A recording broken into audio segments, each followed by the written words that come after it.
কি আর করব, চুরি করতে গেলেই তো ধোলাই খাই। ওহ, এখন চুরিও করতে আর ভালো লাগে না।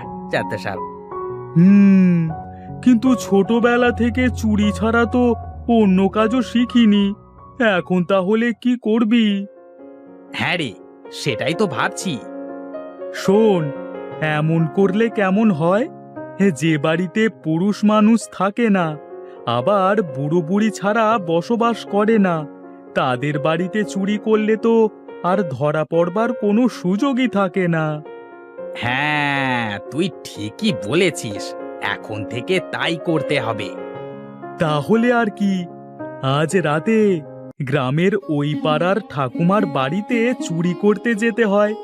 ওই বাড়িতে তো বুড়ি একা একা থাকে। তুই ঠিক বলছিস তো। আরে হ্যাঁ, আমি ঠিকই বলছি। ঠিক আছে, তাহলে আজ রাতে আমাদের টার্গেট হলো ঠাকুমার বাড়ি।